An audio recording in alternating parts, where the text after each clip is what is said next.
It's oftentimes candidates ask me, Dan, what does it take to pass these interviews? Am I doing enough, or do you think I should be doing more? In this video, I'm going to try to demystify this with 3 scenarios of exceptional candidates that I worked with in the past. But before that, I'd like to clarify that according to my experience, there are 2 factors, in fact, a combination of 2 factors that drive successful interview outcomes. It's about building a story bank that you're proud of. It's about role-playing it, right? So the combination of these 2 is what determines, at least in my experience, I've had best success with. Now, with respect to the question, what does it take to what length do people go to ensure their success for these interviews? 3 scenarios here. First scenario, I once worked with a candidate who booked 3 coaching sessions with me, and his primary objective was to role-play his stories while reading them directly from his computer screen. Okay, so basically I would ask him random or semi-random questions for an Amazon interview, and he would be so good that he would scroll through his 50 story bank and give me his answer directly by reading the story from their computer screen.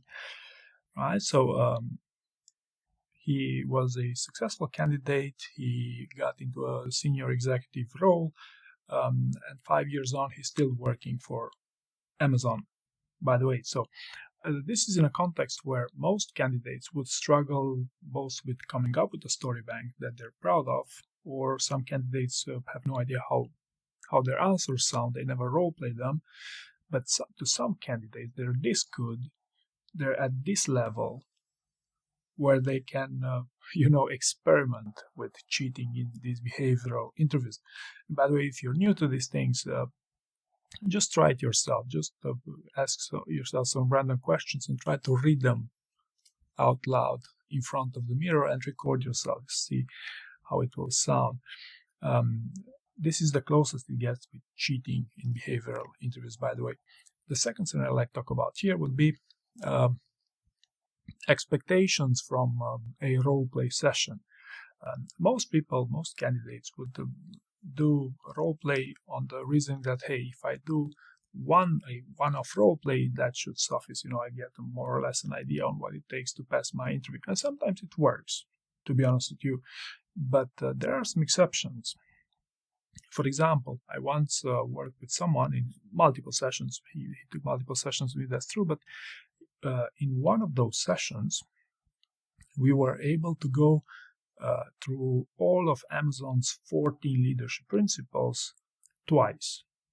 So I was able to ask him 28 questions, and he was able to provide me 28 answers to those questions, right? So again, a matter of expectations, and most people don't think in the context of speed, of how quickly can they click to provide the best possible story, and how concise their interview answers can be. Right? Needless to say, they got the job, but probably more interestingly, they also got up-leveled as a result of their interview, right?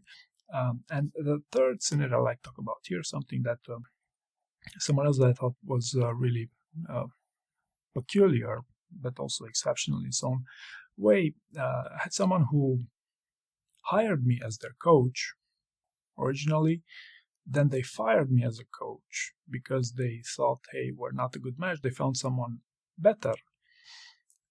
And 1 month later, they sent me a thank you note. Hey, Dan, I didn't really like your coaching, but I very much enjoyed your training programs. And I used your training programs, did coaching, did role plays with someone else, and I was able to secure that job. Right? Why do I mention this as someone obsessed about passing their interviews? Because for most people, it's never about changing their coach, but on whether to take an interview coach to prep a job interview, right? Then if you manage to take 1 coaching sessions, then if you like it, then maybe you'll take more, but with the same person. Well, people who know what they're doing they have this clear mind, this clarity of thought, to pick the solution that works best for them to prepare for that job interview. And I would certainly encourage you to do the same.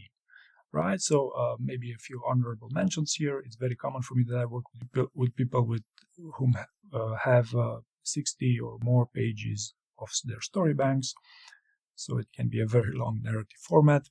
It's very common that people prepare daily with daily coaching sessions or even 2-hour coaching sessions, including on weekends and whatnot. And basically, most candidates take these interviews, these opportunities, quite seriously. So hopefully you found this interesting, and thank you very much for watching.